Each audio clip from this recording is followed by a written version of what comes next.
This is Groove Talk with Froggy Style.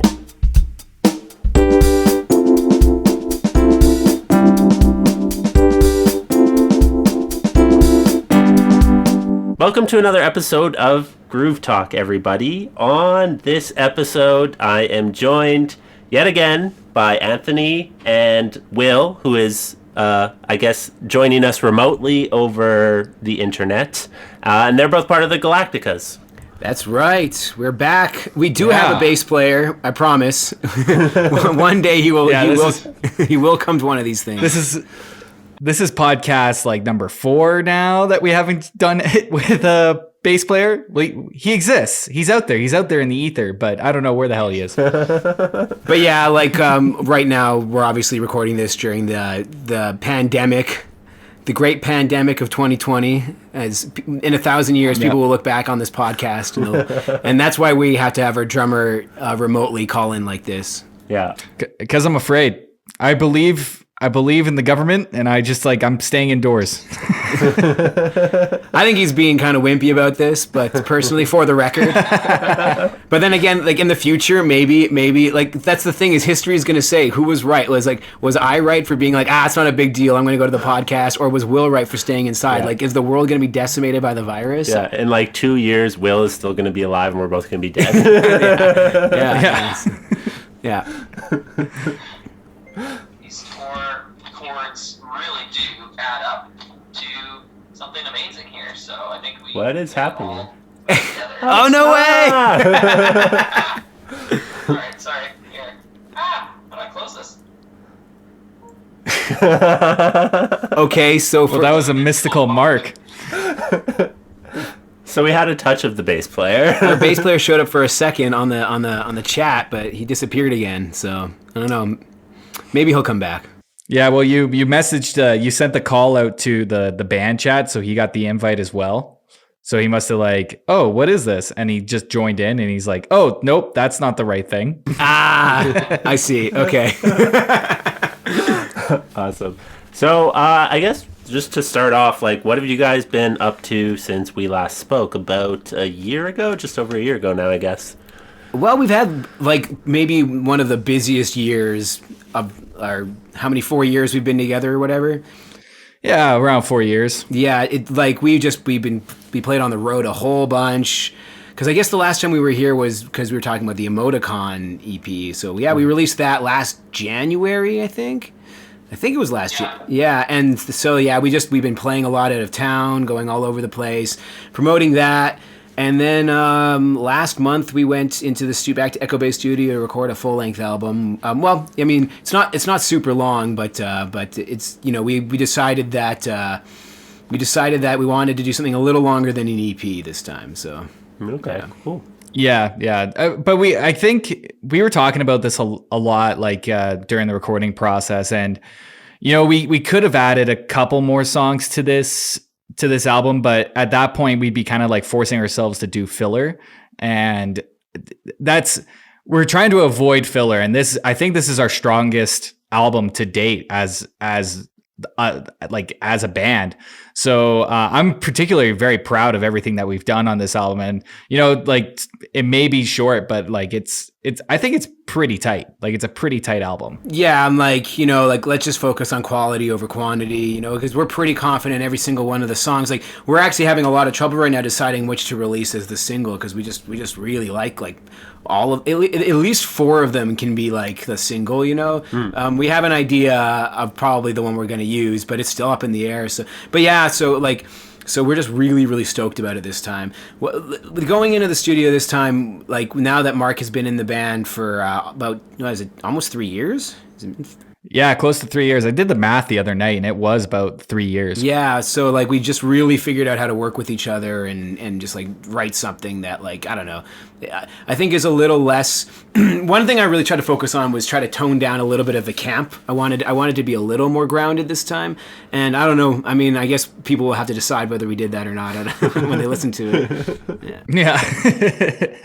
It's for the masses to decide. There's still plenty of all kinds of geeky references and all that stuff, but trying to use them in ways that are a little more subtle. I don't know. Maybe I failed. I don't know. We'll see.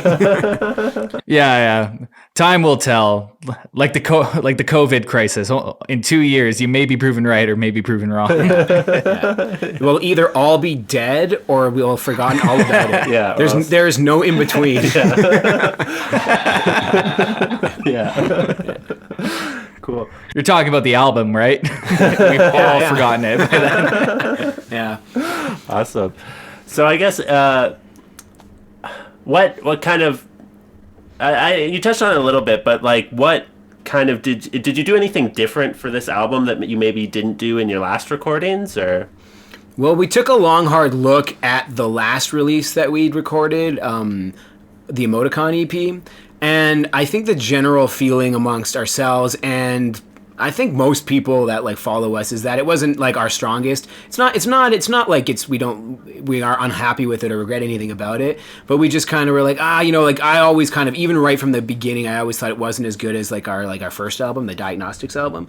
So we were like, we got to really like, I don't know, see what we did right on that, and I don't know. That's how I approached it anyways. Okay. And yeah, I mean, that being said, like one of my favorite songs we've ever recorded is on Emoticon. That's the Mario Kart at Amy's apartment song. But beyond that, I wanted to make stuff. One thing that I definitely wanted to focus on was like to get more punk rock. I was like, I want to punk it up a little bit more. Mm-hmm. That was a big, we as a band we've been listening to lots of like Against Me and stuff like that, and we're just like, let's try to bring some of that into the songwriting. So yeah, okay, cool.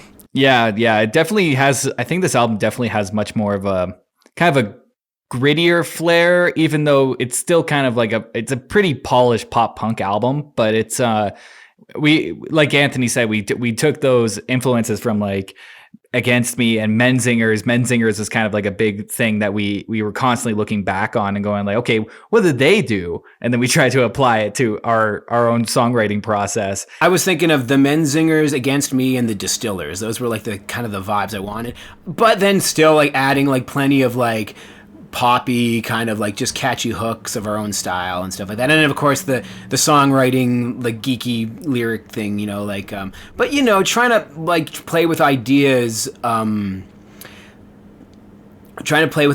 like a good example, I guess, is like there's a song called DeLoreans, which is like a whole bunch of like Back to the Future references, but I was trying to do it in a way that was like, it's a breakup song. It's like, and it was trying to like spin the lyrics to like how like you can't see your future timeline with somebody and like, all that kind of stuff, And so we'll see if people pick up on it. I don't know.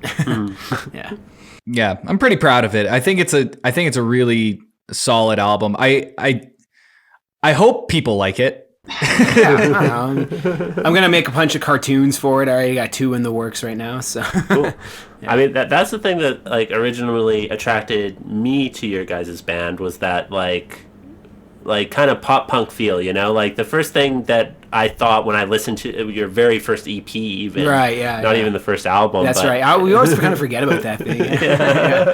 But like that's what I first heard from you guys, and it was the pop punk feel that really attracted me to it, Mm-hmm, yeah. And like it's cool that you're kind of going back to that more like punk feel. I feel like that is it. Yeah, we just like the songs are just a little, they're just a little punkier than what we did on Emoticon, which is they're all pretty punky. We do have one. It's weird. We also have we have probably our most punk rock songs on it, but we also have like a full on like ballad, like rock ballad that we've never done before, like a full on kind of what's a good example? Like what kind of song is it? It's like, I don't know. It's like a rock ballad. We brought, do you remember the song Rotoscoping?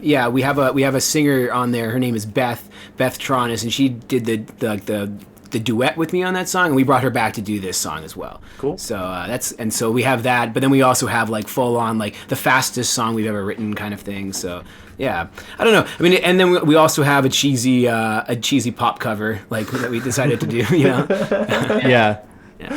It's like a weird mirror image of diagnostics. It's not like exactly the same, but it's like a mirror image. You can kind of see the progression of our songwriting, and I got a great example. Okay, it's what the Twilight Princess is to Ocarina of Time. for anybody who understands that reference. Awesome. That's exciting. Yeah, that's how I view it. Like it's the songwriting is a little more refined and polished, but we're basically kind of like trying to capture the same sort of vibe, that the Diagnostics was, because that seems to really work for us, and I have the most fun with that kind of music. So yeah, for sure. Yeah. So would you guys say that you kind of like maybe challenge yourselves a little bit more on this album then, or? Yeah. I don't know. Like when we were writing the album, the songs came so fast. Like everything was written so quickly that I don't know if we were challenging ourselves, but we just we fell in love with the material very quickly. Yeah. I don't know if that. It was the best sign, like in my experience of like when it comes to writing music, the sign that you have like a legit like good song in your hands is when it comes together just like so easily, and that happened pretty much every single time with this. Whereas I do remember on our last EP there, we really struggled like trying to make a song out of some of that stuff. Like we really were like how like.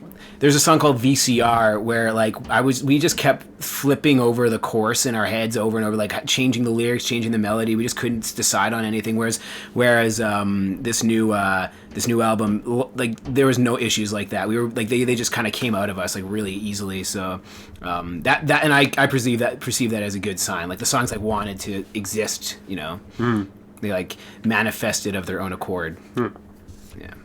Yeah. I guess, do you guys have a name for the album yet, or? Well, it's weird. We don't know yet. we were gonna call it DeLoreans, though, after the song I was telling you about. Yeah. But I actually think we're going to change it to Pixels and Poetry. So whoever in the future, when you listen to this, I guess you'll find out which we chose. Yeah. That's the. Those are two song names. One of my rules is. You always got to name the album after a song name. Yeah. If it's a good album name and it's not a song name, then I feel like you wasted a title. So it's gonna, and those are both songs on the album, Pixels and Poetry or DeLoreans, and so those are the best cool like sounding title names. So we'll go with one of those two. Yeah. One thing that we really, really did, or at least I feel like we consciously, but at the same time almost unconsciously. Focused on was there's a lot more like reoccurring themes. Like the album seems like it really we carry over themes and characters and like lyrics and stuff like that from song to song a lot more. I noticed this, like, do you ever listen to like Gaslight Anthem? No. Okay, well they're kind of like they're just like punk rock, like, but like they call them like. It's like roots punk or whatever. It's like Bruce Springsteen but punk rock. Okay. And a lot of their songwriting will involve like references to these like archetypes they would make up in the songs, and they kind of come back to them throughout the same album, and that's kind of what we did a little bit of on this. And I love that kind of thing. It's cool because when you listen to it, it's like rewarding as like, oh, like they're, I don't know, it's rewarding to the listener, when they pick up on stuff like that. Yeah. I totally I get that, and I appreciate people who think of the album as a whole instead of it just a collection of songs. It's like itself, the album is a piece of art, Well, and these days it's I don't really know like what's going to happen to the concept of an album because of Spotify. I mean, like you're no longer obligated to listen to the whole thing, it is just segmented into different songs because of just how we listen to music on the internet. So I don't know, so hopefully I want people to listen to it as an album, but one of the reasons why I'm not super upset about releasing a shorter album, it's only 8 songs long, so it's about a half an hour, or maybe a little shorter than Diagnostics was. But nowadays, a lot of people, they won't even listen to the whole thing, I'm sure. They'll just listen to, like, their favorite songs off of it because it's not going to be on Spotify, So I don't know if it really matters anymore to, like, release this album, because I just don't think people will really care, Yeah. Well, even, I was thinking about this because, like, when I was listening through the album and how short it was, like, I can't help but listen to the full thing because it's so short. Like, it's only 25 minutes. Like, really, it's going to be, that's a commute for most people, So you can get through the album very quickly. So I think for some people, they might end up listening to the album all the way through just because it just ends before they get to work. But that's good. I don't know. I just think it's better. Shorter is better than longer. I think with all like there was back in the 80s, man. In the 80s, man. I mean, like I wasn't alive then, but like you buy like I grew up listening to like Iron Maiden and all of those albums because they had to print them on vinyl. They're all only like 6-8 songs, max 10 or whatever. And then it wasn't until the dawn of the compact disc when we started getting these super bloated records that were 17 songs long, and that was very common in the 90s. And I've never been a fan of that. Like every single Red Hot Chili Peppers album could be 5 songs shorter. And I like the Chili Peppers, but like there's always like 5 songs at least on every single one of their albums. It's like they just didn't need to be there. And then it kind of saturates the good stuff. You have to dig a little deeper to find the good stuff because you kind of sift through the mediocrity. Yeah, no, for sure. I think that like 6 to like 12 is like the perfect somewhere in there. 12's a good number. Like no more than 12 though, I would say for an album. Yeah, because like I don't know, like can you like when like a band puts out an album of like 22 songs, like your first thought's not going to be, oh, every single song on here is awesome, But when a band puts out a short album, to me that kind of is like a mad flex, like it's confidence. It's like we know that we like a great example is the Japan Droid. Did you ever listen to those guys? I've heard of them, yeah. Well, they're just like a punk rock band from I think Vancouver. And all of their albums that they put out, which I think is only 2 or 3, but they're all only like about 8 songs long. But you can really hear like every single song is like they put so much thought into all of them. You can hear it in the songwriting. So yeah, I don't know. Anyways, that's our defense of why we decided. Also, it's way cheaper, and we did not have enough money to record more songs. There's that part of it too. So. Yeah. Especially that there's no more gigs for the foreseeable future.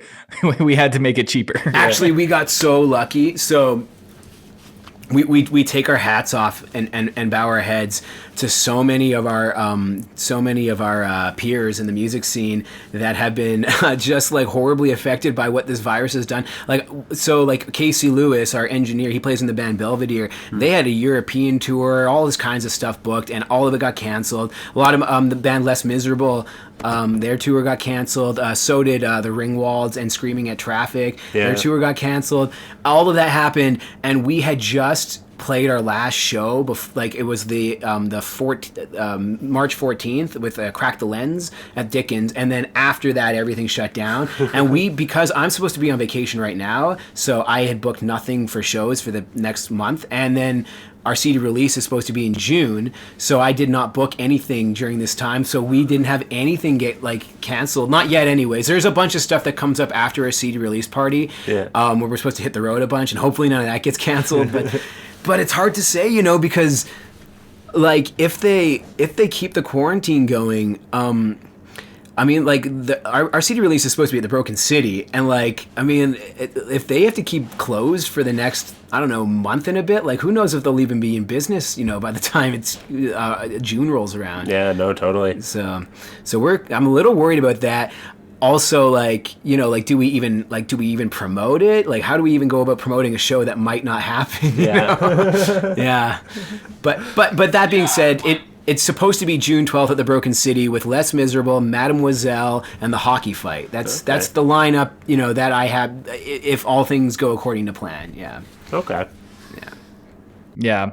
If everything goes to plan, but yeah, it's all up in the air right now, so we'll see how it goes, but it just sucks, man. Like I really like all these venues, and like a lot of them are going to shut their doors, and that sucks. Yeah, well, our last gig was like I just said at Dickens Pub with Crack the Lens. It was Crack the Lens's final it was their farewell show. Have you interviewed? You know Crack the Lens, yeah. Right, yeah. And so we were playing it, and this was when the shutdowns were really getting started, and we know the owners of Dickens very well. I've been playing Dickens for a long time, so we all decided to instead switch the event like last minute. Instead of being like the Crack the Lens farewell show, we decided it's just going to be a fundraiser for Dickens Pub, and we just donated all the money to the bar. And like, I don't know, because like, yeah, these venues are like, I bet you they're all really, really worried, Yeah. And yeah, it's scary times, because I know that a lot of them already struggle as it is. So Because it's like just on a normal day, in like when times are fine, it's not easy to operate a music venue or a bar or anything like that. So yeah, I'm really worried about what's going to happen to them. And I mean, like these are our homes, in the music scene. Like, the scene I think is so good in Calgary, and it'll really suck if this kind of damages it. But yeah, also that show was kind of cool because Will couldn't come to it. He was actually in Saskatchewan or something. Manitoba, yeah, for a family thing. Same thing. and so we actually had Casey Lewis, our engineer, recording engineer. He filled in and played drums for that show, and it was pretty sweet. Yeah. He probably is the best drummer in Calgary. So yeah. Yeah. So finally, a real musician was in the band for one night only. It was probably legitimately one of our best sounding shows. No offense, Will. Yeah. No. I was stoked for you guys. No, yeah, I knew you'd be excited about it. Yeah, if anyone's gonna replace you on the drums, it might as well be Casey Lewis. So, Yeah. I even sent him a message as soon as you told me that he said yes. I was like, dude, thank you so much. In fact, like, I really want to see this, but oh well, like, I have to do this thing. But man, I really wish I was there for that show, even if the world was kind of like proverbially ending that night. There's lots of video footage. I'll post it.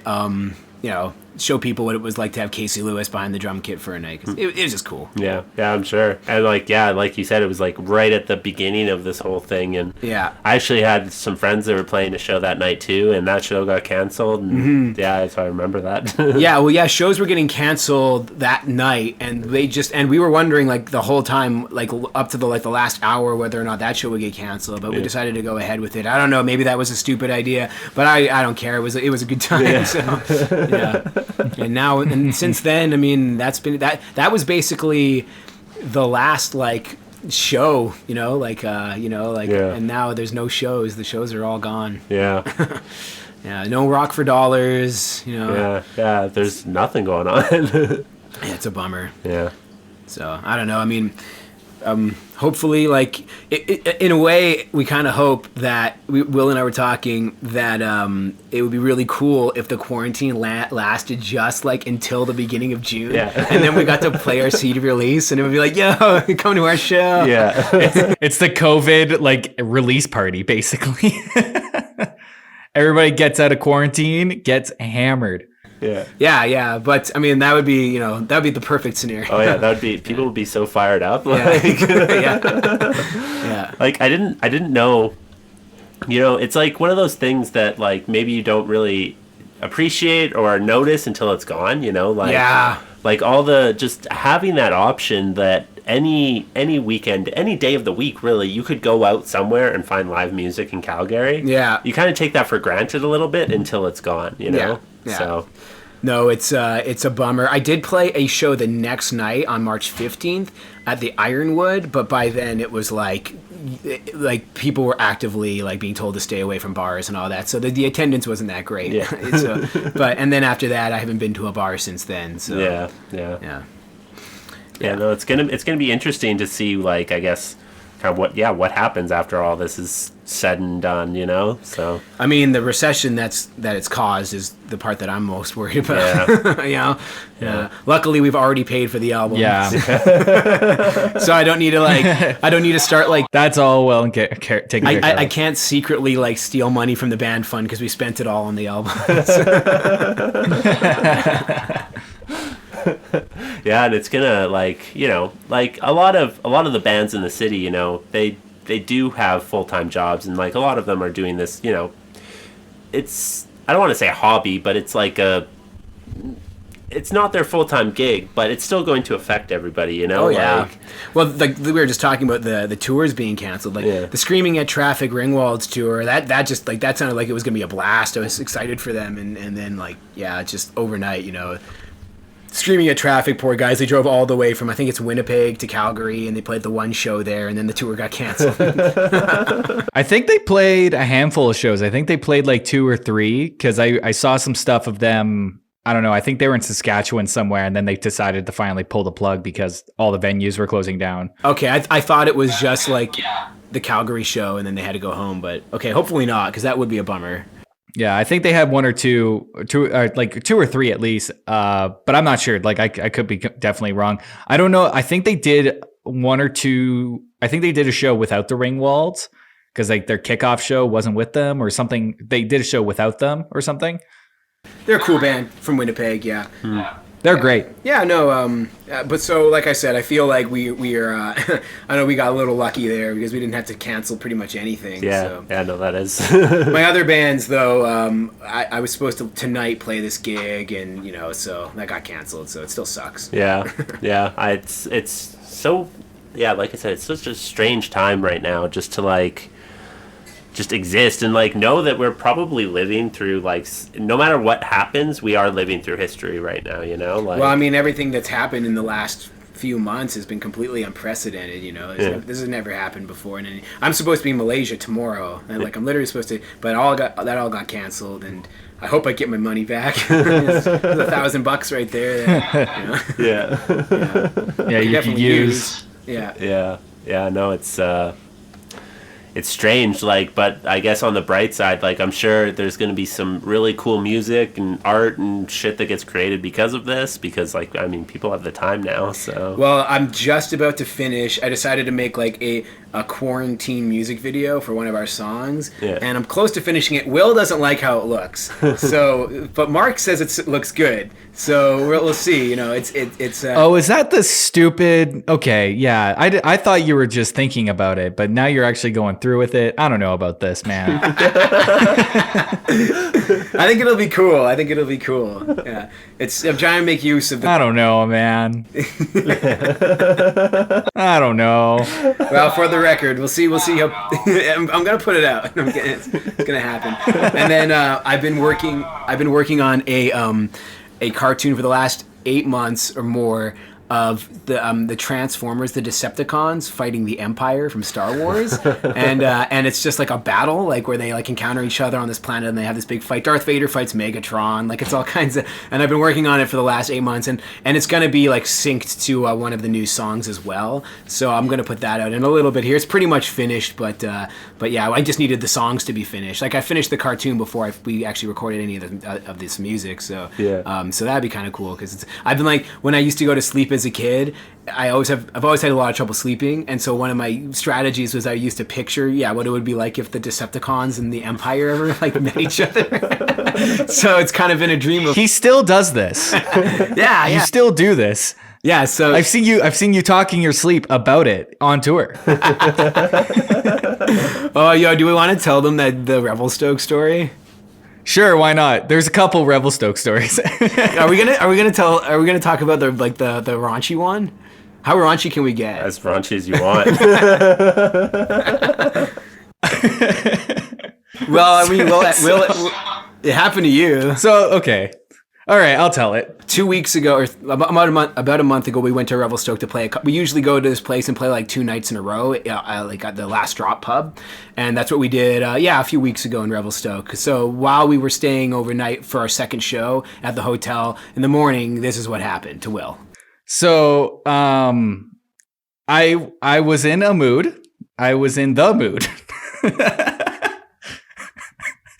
And so I get into the shower. And for like I don't know, like I didn't have a do not disturb key or like do not disturb thing in my room, so I just left it. So I went to the shower, and because I had the room to myself, I didn't lock it. And so I'm in the shower, and I'm busy, and the next thing, one of the cleaning dudes walks into the room. And we make eye contact, and I just scream at him. I just go like, "Wait!" He has his dick in his hands. He's literally jacking off to Jessica Negre on his phone. I don't know if it's Jessica Negre. and the room service guy looks him dead in the eyes. Didn't he say, "I am so sorry"? Yeah, he walks out and he goes, "I am so sorry." And at that point, the damage was done, and I just go. It's all good, man. and we had to like see this guy because we spent the next day, like the next day and night there, and this guy worked there. So like, I guess you like said you saw him like a few times in the hallway. I saw him in the hallway because I went to your room and he was still working, and him and I made eye contact again. I just gave him a little head nod, a finger gun. You guys will never ever forget each other for the rest of your lives. Just a little bit of consolidation between us. Like we've been through some shit together, man. Yeah, it's pretty funny. That's awesome. No, but that was an awesome time. We love playing Revelstoke. It's a bummer. So I know that you and I we like to go skiing together, and we were supposed to. We had a trip to Revelstoke book like 2 weeks after this, or like the week after it, or whatever it was. Yeah. And so I didn't go skiing while I was there because I was like, I'm coming back in like 2 weeks anyways. I'll just do it then. And then that got canceled because of the stupid virus. Yeah.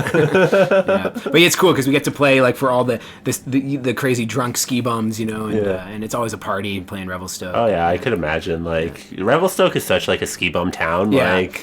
It's the real ski bum town. Yeah. Like it's like as authentic as you get for like a Canadian like ski town. It's like Banff is like totally fake. Like that is Disneyland. You're not getting the real like experience. But Revelstoke is like if I was to point to somebody like, what do you want to see like Canadian mountain culture? Like it's Revelstoke. Revelstoke for sure. Yeah. No, I agree. It's just like everywhere you go, every bar you walk into, there's skis on the wall or snowboard, like chairs made of snowboards or something like that. Like, yeah, we have a blast, and we like since we have the whole day to because we have these 2 gigs there, so we have 2 like full days and nights there. So we just like chill out, smoke a bunch of weed, walk around the town, and and it's just it's a cool place to hang out. So. So that was a fun little trip. We also really relaxing. Yeah, we also did a bunch of like what did we do into Edmonton? We played 3 shows in Edmonton back in January. That was pretty cool. Like in a row. Yeah. Didn't we play like a Friday night, Saturday night, and Sunday? Yeah, I can't remember how. Or was it a Saturday and Sunday? I don't know, but it was at least 3 shows. We played it a lot. Yeah. We like going to Edmonton a lot, actually. Yeah. Well, I mean, like I guess the next closest big city to where we are right now. There's a good music scene there. There really is. Yeah, like you would be surprised. There always actually has been. I've been playing like I used to go there a lot with my very first band, and we like had like a better following in Edmonton than we did in Calgary. My old band, Conniving Cadavers, and because there's just like a really there's a good punk scene there, like specifically a punk rock scene in Edmonton, and it's worth it. Like for other bands like Red Deer's got a great scene too. The problem with Red Deer is they're kind of out of want for music venues. They have a great one. The VAT is awesome, but beyond that, there's not really a ton. So, yeah. But like we try to play Red Deer at least a couple times a year. Okay. Yeah. Yeah. It's because it's so close. Yeah. And there are good people there. Like it's a cool place for sure. Yeah. No, I imagine like no matter where you go, there's going to be people who want to hear live music.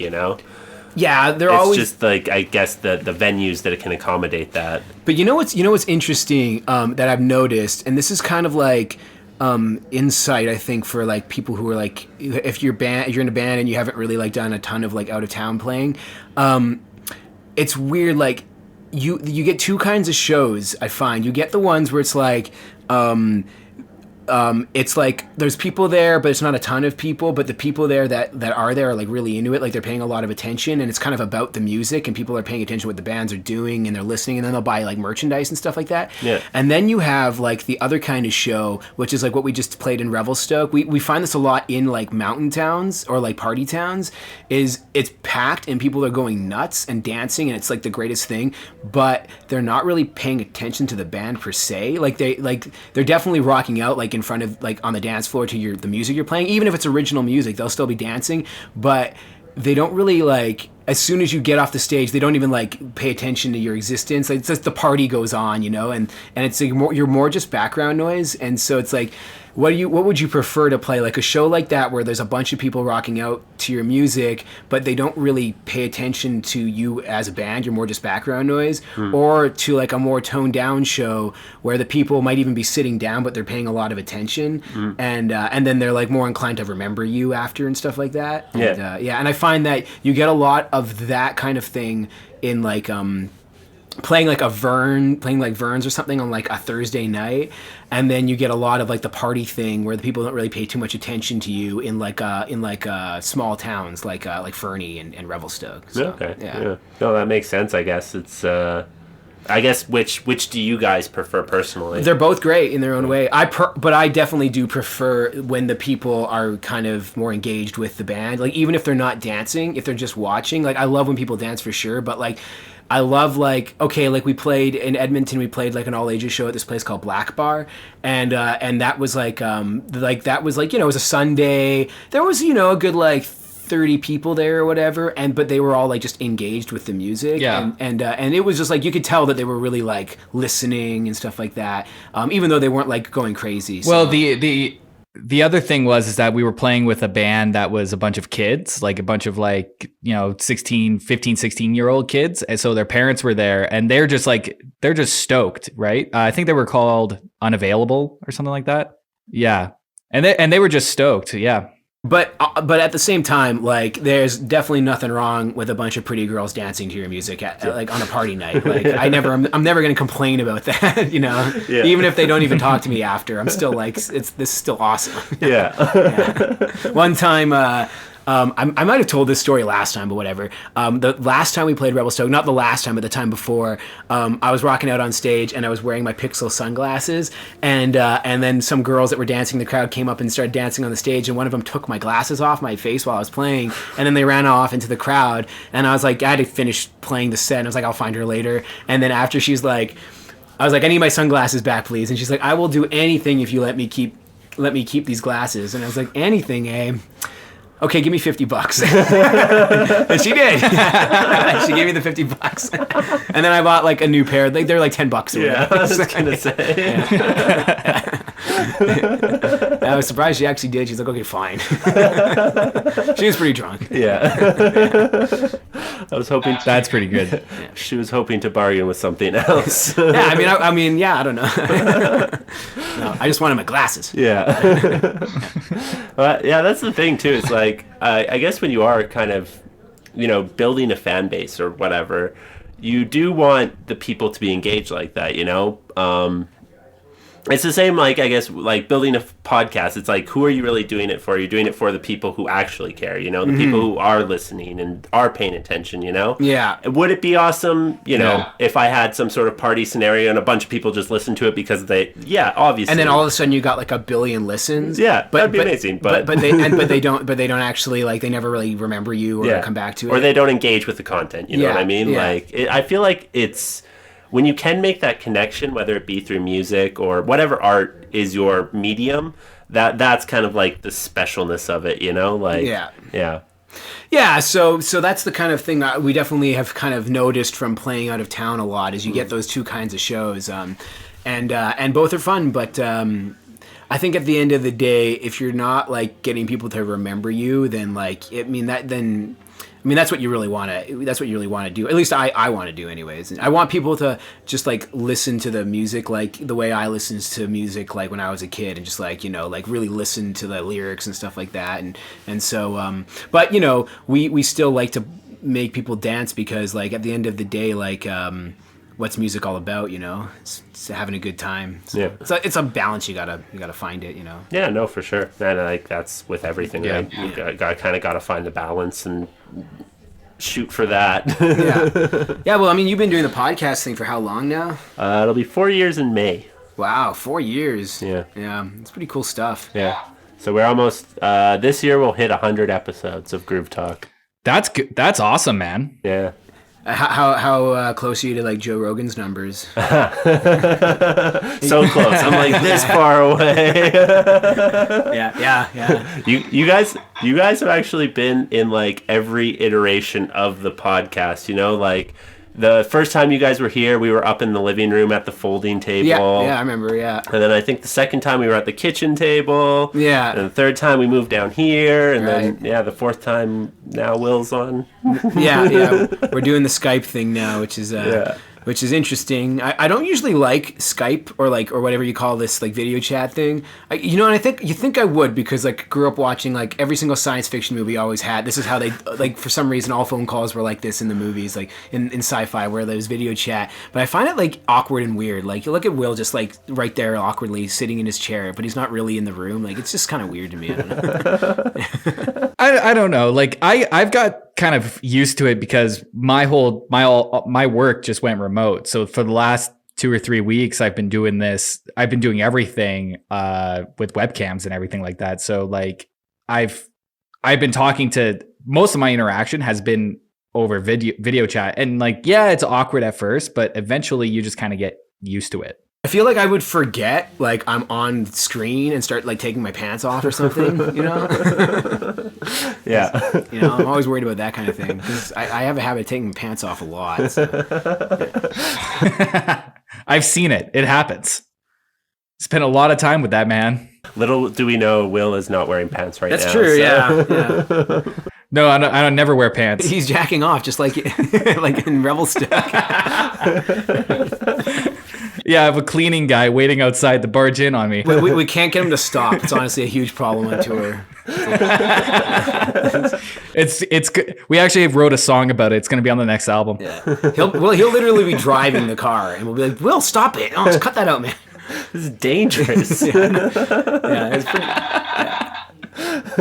Yeah. I like how you just like messaged your girlfriend and told her about it as soon as it happened too. Because it's a hilarious story. I have no secrets from her. It is funny. Yeah, it could happen to anybody. Yeah. I guess. Yeah, it could happen to anybody. And she was just like, she just messaged me back and was just like, "You idiot." Like, just very, very candid about it. Yeah, but we got to test out like some of the new material on the road. That's where I like to do it, you know. Yeah. Or you either take it on the road where if it sucks, then oh well, or you do it at Rock for Dollars at the Broken City. You test out new songs there, and everything seems to be, the new ones that we have played have worked out pretty good. So one of the greatest things actually is that they're all like quite a bit easier to play than what we wrote on the Emoticon. One of the reasons we don't play a ton of stuff off the Emoticon EP. Also because they're kind of challenging to play. I don't know why. We just made them like that. And the new ones, it's like, it's more punk rock. It's kind of easy. So they're kind of more fun to play. I don't know. So, cool. Do you ever, is that something that you like kind of consciously think about when you are writing songs? Like how easy it is going to be to play live? Or? Like not when we wrote Emoticon. When we wrote Emoticon, we weren't thinking about that at all. At least I wasn't. Because I kind of figured like, whatever, we'll figure out the singing and playing issue like later on. But then for this new one, I was like thinking, it's like, oh, this one will be good because like it's just me strumming like a G chord for like a bar or two. I can like kick my legs a few times here, like, so I do think about it. Yeah.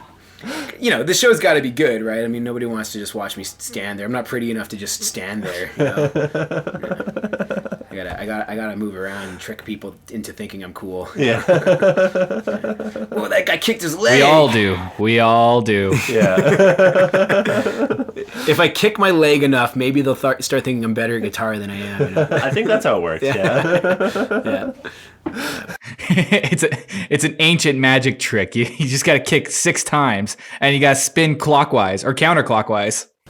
You've had the Night Terrors on before, right? No. You never had the Night Terrors on? No. Oh, I totally thought you did. No, I have not. Weird. Okay. Well, anyways, then forget I asked about that. So we cover this song Teenage Dirtbag a lot of the time, and we have discovered that it is like we think we've tapped into some ancient secret power that from pre-civilization, because something about it, the song itself is like, it's a secret weapon. When we're on the road, we don't do it in Calgary, but we do it on the road a lot where we'll end our sets with it. And just something about covering that song just like gets people going. Like it just like people love it and they just rock the fuck out. It releases some sort of like inner inhibition that they did not know they have. And they just turn into these monster people and they just go crazy. Something about Wheatus. yeah. So I like when we were playing in Revelstoke, like, you know, like we start playing it and people start rocking it, and I just like look at Will and just like shake my head. I'm like while we're playing, I can't, like, this song, every time we do it, it just like sets people off. And so we're like, maybe it's like this ancient like mystical song that's always existed. Like lyrics have been the same ever since like you know, the Knights Templar, and it used to be, and we're worried that one day where there's gonna be like this secret society that like comes and finds us, like, you must must not trifle with this power. Because for some reason, it like works every time. Yeah. The bar can like hate us. Like they'll be sitting there like not paying any attention to us for the whole set, but then we bust out that song and then it changes. So, suddenly we're Queen, or like the biggest rock band on planet Earth for that 3.5 minutes.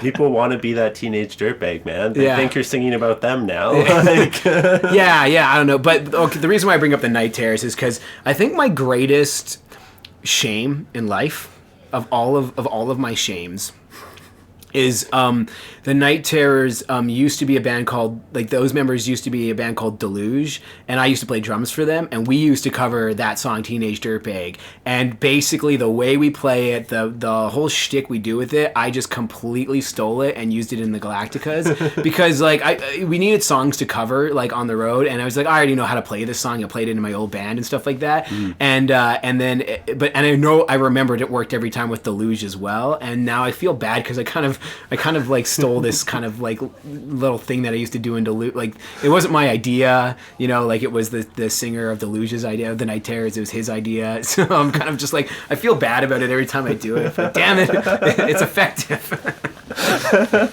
It's a good damn song, man. I mean, we are covering a song. I'm not stealing a Deluge song. Yeah. It's still, I do feel a little dirty every time. I mean, that's fair. I mean, so how many covers to originals do you try and like? How do you balance that out? I guess we know about, I think, 22 to 30 covers now, something in that range. And we've got about 22 to 30 originals, so like we're about split down the middle now. So that's what we did, like when we go to Revelstoke or we go to Fernie or wherever, we'll do these like long nights where it's just us and we just play tons of covers and originals, and then that's how you make the best money. And I don't know, I mean, I like playing covers. I think everybody in the Galacticas does. I've definitely been in lots of bands where people just don't want to play covers. And I get it, but also you gotta play covers, it's just the name of the game, like you can hate it all you want, but like it's what people, it just works, it's what people want to hear. So the trick is, you play a cover, you fucking bust out Skater Boy, and then you play one of your original songs, and while the crowd is stoked because you just played Skater Boy, they might kind of give you some goodwill now and stick around and rock out to your original song, and I find it's an effective way to do it. So. No, I agree, and like no matter how much I love a band and I love their material, if somebody busts out like a Black Sabbath song or something like that, or like something that I know that's old, and they do like a cool original version of it or a cover, but it's like, they make it their own. It's awesome, making it your own is the real trick. Yeah. We cover one Black Sabbath song. We cover Paranoid. It's so easy that we bust that out, but like our cover list, so monotonous. It's not the worst one though. What is the worst one to play? I don't know. Probably Brain Stew by Green Day. But we do like all kinds of weird. That one sucks. Yeah. We cover Judas Priest as well. Like, so we do 2 Judas Priest covers, and then we also do like Katy Perry. Like, it's just like a whole bunch of random but we all just try to make them punk back to back, baby. Yeah. Yeah. Like honestly, I must say your guys' cover of that Taylor Swift song on the Diagnostics album, that was super tight. Cool, yeah. That was the. I don't remember. I really had to fight for that because our bass player at the time, Dan, from Dead Pixel, he hates that song. And I was like, no man, we're doing it. And he was like, I mean, I don't know if I think he likes the recording of it, but I love it. Like it's so much. I love pop music, and so for me, like I like punk rock and I like pop.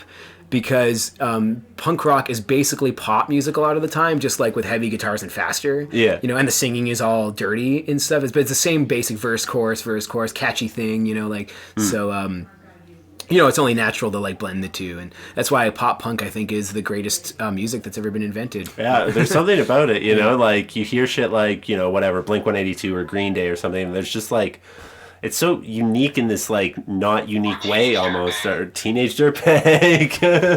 Yeah, it is this unique genre in the way. First of all, it's really lasted the test of time. There's tons of bad pop punk for sure. Oh yeah. And usually I find pop punk suffers the most in lyrics. Like I was just thinking today about the song by Good Charlotte, the anthem, which is like I don't want to be just like you. You know, like it's like the worst lyrics, but like the melodies are really catchy and it's upbeat and you can dance to it, but it's not too bubblegummy, you know, like whereas like regular pop can get a little too pop, like, you know, sounds like little girl music or whatever. Excuse me if that's, you know, like, but it sounds like it's for kids, or it sounds, whereas punk kind of brings a little teeth to it, you know, which is why I think the genre has held up. There's a huge community still. Like a lot of young kids to this day get into pop punk for some reason. It just like, it's really kind of lasted. Whereas like something like Screamo, like who listens to Screamo anymore? Yeah. Like anybody listening to this, like message me if you listen to Screamo,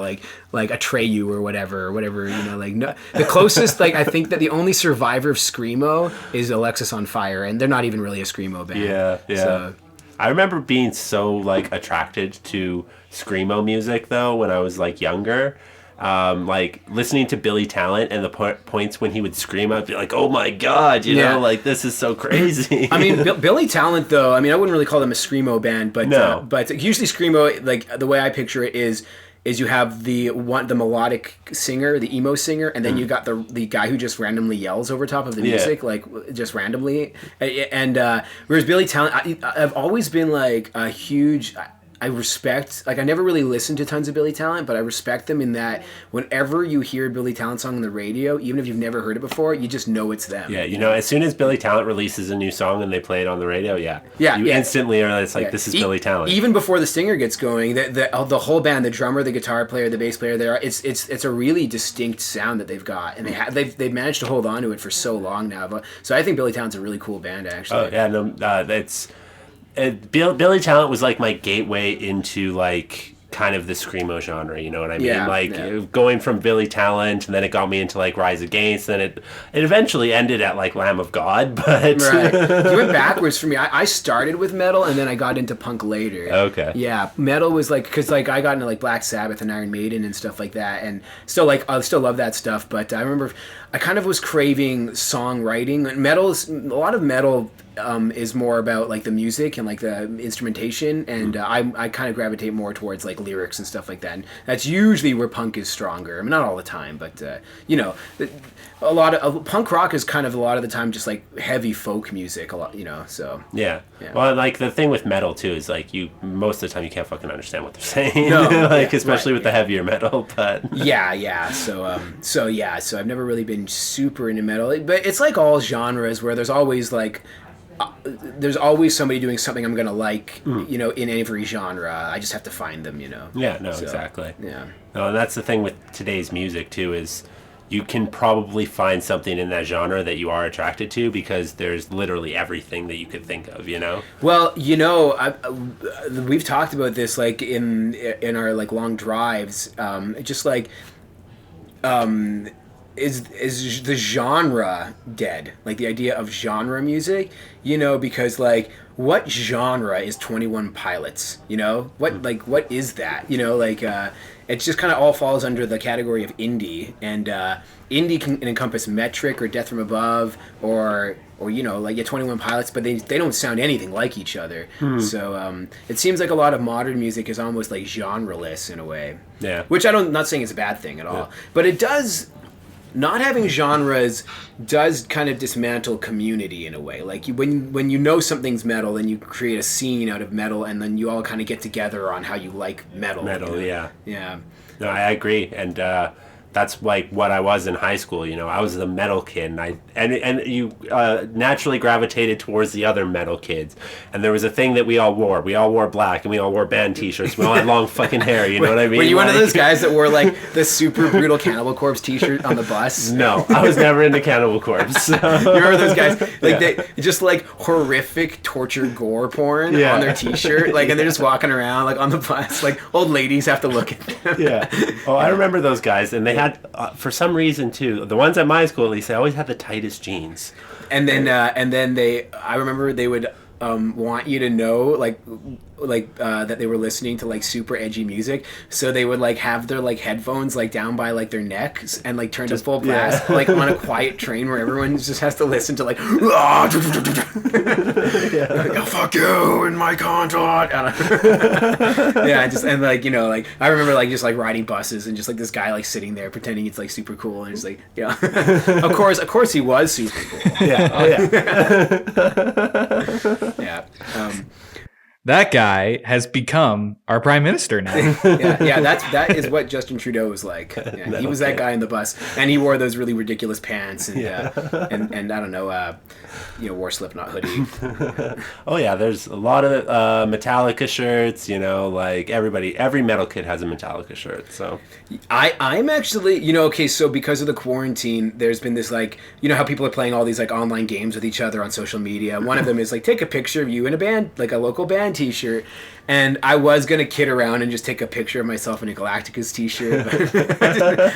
One of my problems is I'm actually not a huge band t-shirt person. I don't find I don't look good in them for some reason, so I don't own very many of them, honestly. I used to be when I was like a teenager, though. I had tons, but I don't know. In my as like I get older, I just like kind of shy away from graphics on my shirts. Like even if I do have band t-shirts, they're like very minimal, it'll just be like something here. Well, that's what we've definitely tried to do. I try to avoid having the big like kind of just like postcard like big painting just on your chest. Try to make it look good, like flow with like, make it look good on someone's body, just like a cool design, simplicity. The shirt's got to fit really good, so you have to get good quality shirts. Yeah, it's all about the fit. For band t-shirts, all bands out there, just get good quality t-shirts because your fans will appreciate it so much more. Yeah, it's so true, honestly. Yeah. I that's one of the reasons why I don't buy tons of band t-shirts. I'll always buy their CDs and any other merch they got,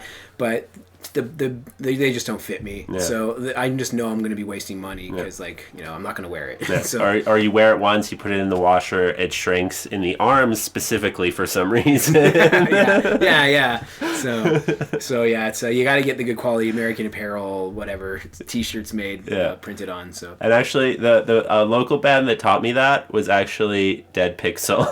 Well, they got great shirts. I mean, I know, I'm sure Dan won't ever fail to tell you that. He talked about it on the podcast we did. we were in Red Deer playing with Les Miserable, and he had been in that band for a brief period of time, and one of the members was wearing Dead Pixel shirt, and I was like, oh, cool shirt, Dead Pixel, and it was Mackenzie, right?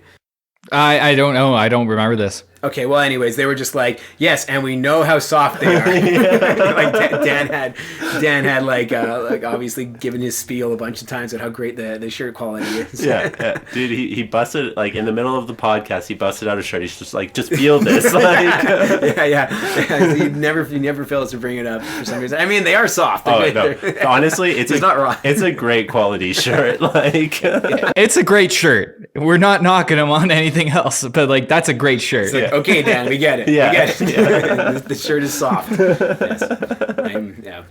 I don't actually know which manufacturer he goes with, but we don't use the same one, though. Yeah. But our shirts are good. I don't know. I don't know if they're as soft. I mean, I don't know one of your shirts, so I don't know. But I should give you one. We got the cool new ones now that's like got like it's like the robot head logo, but he's like one of these ones. Oh, yeah. Oh, tight. He's holding it up. Yeah. So that's Rob Grzycki. I wear my own merch. Yeah, he the same artist who did the Diagnostics album cover, but I think we're actually gonna go with a new artist this time.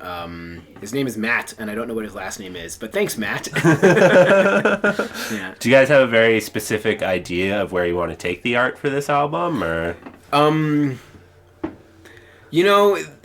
I like artwork, but I'm also kind of like whatever about it because of just the fact that most people are just going to listen to it on Spotify anyways. So the whole like packaging it in this like, packaging the art and making this huge artful display.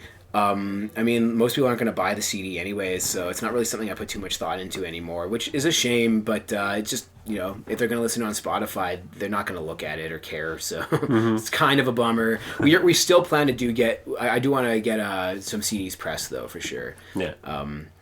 I'll buy a CD. I still buy CDs. I don't know. I don't know if I necessarily agree with that in the sense that like I think people still pay attention to the artwork when they have it on Spotify or iTunes or something like that, because it's like that's kind of the gateway like introduction to the band. So I think you have to kind of have some sort of thought with it in some way, shape, or form, because otherwise if people see like a shitty album cover that's made with clip art, they're just going to be like, okay, bye. Fair enough. And but that being said, like the guy, like he's shown me some early sketches and it looks awesome. It's gonna be cool. So yeah. I'm not too worried about it. But you know, but like to your question though, like one of the things that's gone the way of the dodo is like the booklet, you know, like, and when bands, like I remember when bands would like make booklets for their albums and then you would get really into the art of like what's in the booklet. But now you only have an album cover and like a back cover, you know, so like there's just like naturally going to be less like work put into the art because you're just making less of it. Actually, like like to go back to Billy Talent, like the Billy Talent 2 album, when I was a kid, like they had this like the whole booklet, and each song had its own like beautiful painting done for the Billy Talent 2 album. So like Red Flag had a different painting, and Devil in a Midnight Mass had a different painting, and all of them were like just beautifully done. And yeah, you won't see that ever again. Like, I don't think bands will ever spend the money on that stuff. Yeah, I mean, you probably still will with big bands, but like at the local level where you got to pay a bunch of money per picture, it's just like. But I am like, since I do the cartoon thing, I definitely like, you know, I like to make, you know, art that way by like releasing I think it's cool to always have something to look at visually if you're going to watch it on YouTube, like listen to the song. So I'm always, you know, even if it's just like a little loop or a little picture or something like that. So no, I definitely agree. If you're like, I'm a total hypocrite in this way because I post my podcasts on YouTube and I just put a picture, but that's also because they're like hours long. Yeah, but what are you going to do? But you know? I do agree. It is nice to have something to watch or look at when you are listening to music on YouTube. Yeah. Like whether it be a music video or if it is like a animation or something like that. Like, my girlfriend listens to a ton of this stuff called like vaporwave music, and it's just like kind of chill, like stoner, like synth music or whatever, and she'll put it on YouTube, and they'll often what they'll do is they'll just have this like kind of cool looped animation, which is just kind of cool to have on in the background, you know. It's I listen to that stuff all the time. I love that stuff. Yeah, I like it. Yeah, like that is like the perfect work music. Like just like you're just working on something and you just have that in the background. It's perfect. Yeah, it's good stuff for that. Yeah, or going for like a run in Fish Creek Park when you're baked. Just listen to Vaporwave. yeah, no, for sure. No. I think that's what it's called, Vaporwave. Yeah. Whatever happened to dubstep? Did we all just decide as a culture that we didn't like it anymore? It got too weird. I think that like... Maybe Michael Bay made we got sick of the Transformers movies. The Transformers movies ruined dubstep. Yeah. It definitely still exists. I honestly think it's pretty cool stuff because it's like I remember like Whitney would listen to it in the car, and I was always just like, people in the '60s picturing the future. This is literally the kind of music they pictured we'd be listening to. It's just computer noises, but it is cool. I don't really miss it too much, but I thought it was kind of an interesting genre for what it was. Yeah, it had its golden period, and I think that it is pretty much dead now. But and I don't listen to it anymore. I don't really seek out electronic music too much anymore, like I used to. But yeah, I mean, it was cool for what it was, and it was different at the time, and I think it just, like, it lost that appeal because, like, it became popular, basically. Right, but isn't that weird, though? You know, like, we were just talking about how somehow, like, something like dubstep or screamo, like, it gets so popular, everyone's listening to it for, like, a couple years, and then it goes away and nobody listens to it. But then you have something like pop punk or what are, like, you know, like, general indie music has always had a lot of staying power. You know, rock and roll. It's interesting which genres kind of survive the test of time, and which the ones that like never go away. Yeah. You know, like one that's like very, very out of style now is, I think, like there was a resurgence in the early 2000s of like glam metal and glam rock, like the kind of like the Darkness was doing that, like kind of bringing back like the 80s glam rock. But now, like, I just don't think. Yeah, bands like Hinder. I wouldn't say Hinder. Hinder was like a Nickelback ripoff. I always thought them as a as like a glam rock band of that mid 2000s period. But like, yeah, you're right. Yeah, I'm thinking like Jet in the Darkness. They were trying to like bring back glam rock, and they succeeded for a while. But now I don't see anybody really have the stomach for it. And I liked that stuff too. But even I'm kind of like, I don't know. It's like so substanceless, you know. It's just kind of like, I mean, like Poison and stuff like that. It's like the only people that listen to that anymore are over the age of 50. Yeah.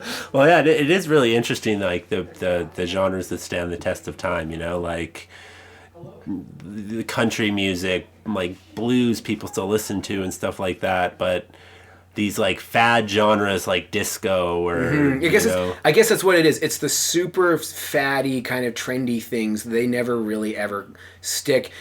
And I don't know if I guess you could say that pop punk was kind of like that, but it was always so close to just like regular rock and roll that like it never fell into obscurity or like cringiness in the same way that like something like dubstep ended up doing.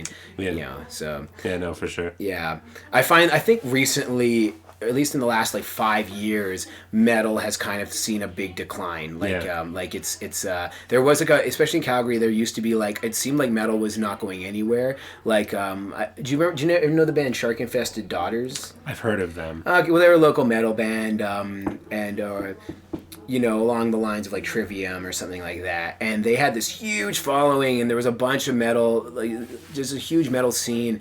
And I just don't know what happened to it. There used to be a venue called Distortion. Do you remember that place? I remember Distortion. And that was kind of the metal headquarters for a while. And ever since that place closed down, I just don't know where metal even happens anymore. Yeah. Well, and that's the thing is when I was in high school and I was a metalhead, like the metal shows that would come to Calgary, they'd be playing at, the BMO Center or Mac Hall and stuff, like these big venues. But now, like, these bigger metal bands that I saw at Mac Hall or the BMO Center are playing at, like, the Palace Theater. They're playing clubs now. Yeah, that's so. Like, they're just, I think metal as a genre, as a whole, is seeing kind of maybe like a worldwide decline a little bit. And maybe that's because I have, like, this is going into, like, crazy, like, society theories, but like kids are like different now in that they like being like a badass rebel isn't like really cool anymore, like it was when we were kids. Like when how old are you? I'll be 30 this year. Okay, so you were the same age. So like I remember like when we were kids, like being like a badass rebel, like going to shows and like kids doing cocaine in the parking lot and breaking shit and like slashing tires, and like this is all things like my friends in the punk scene would do, and sometimes me a little bit, and like it was like cool, and like listening to edgy music that scared your parents was cool, and being an asshole was cool. And I don't think that thing is cool anymore in the same way, and thus metal's part of that whole idea of being like, fuck you, mom and dad, this music's scary to you. And like, I don't think kids are really into that kind of thing anymore. Yeah. It's a testament that I grew out of my metal phase after high school. Do you know what I mean? It's probably one of the reasons I was listening to it is it was edgy. I thought I was cool by doing it. And like, it also gave you that like friend group, Yeah, it gave you an identity. And also when you're a teenager, everything is the biggest deal ever. Yeah. So like metal is like, always just like, so like you're kind of mad at your friend, because of some stupid shit. So you listen to a metal song, it's like, fuck you, and you're like, yeah, I relate, But then when you're an adult, you're like, it's not that big of a deal. Yeah, no, it's fine. You're not getting as mad about it. All of a sudden, you're driving to Safeway to go pick up some Wheat Thins, and so like this thrash metal song just doesn't really fit the situation. Totally agree. The only time I really listen to metal anymore is when I like need to like really like bust my ass at work, you know what I mean? Like it's like, okay, I need to like do a bunch of work in a very short period of time to put on metal and just like go. I mean, I'm ripping on metal. I mean, I still love like I'm Iron Maiden fan to the day I die. Like I love Iron Maiden. The heaviest I usually go is the Cancer Bats. And Children of Bodom. Children of Bodom in small doses though, because I find that the lack of like actual singing eventually bores me. I do like I gotta have singing. It's melodies. So the screaming thing is cool for like 2 songs, and then I'm just not angry enough. All right, man. I agree. Chill out, dude. Stop yelling at me. Just quit yelling, God. Yeah, no, the only metal band that I can listen to on a consistent basis now, and they're not even that metal, is Protest the Hero. So, Oh, really? Yeah. Will and I, we don't really like Protest the Hero. It's too. No, I like Protest the Hero quite a bit, actually. I'm a big fan of Protest the Hero, but my introduction to it was not great. Like, we just, like, when I was in high school and Protest the Hero was getting like really, really big, and everybody was listening to it, my interaction with Protest the Hero was with people that I didn't care for a lot of the time. And just like, I just was never interested in the type of music that they were making when I was that age. Like, it just didn't sound like music to me. It just sounded like crazy notes just going up and down all the time. I just like couldn't make heads or tails of it. But eventually you just kind of like break it down. You go like, oh, this is kind of cool. This is a legitimate song. You just kind of have to break it down. You got to think about it a little bit. And like, Do you play any music, any instruments? I play a little bit of bass, and I used to make. I used to DJ, and I used to like make like kind of stuff on the computer. Because I've always kind of figured that Protest the Hero is music for musicians. You know, it's like the people that like it are people that like to make music, because like what they're doing, I don't think that somebody who just wants to like have a bop, they'll understand. No. And that tends to be me. I'm a bit of a mongoloid, so like Protest the Hero is always just like, it's just too much for me. I'm like, what the fuck's going on, guys? Like, what are you doing? What is this? Play some 4/4. Yeah, no, it can be a lot for sure.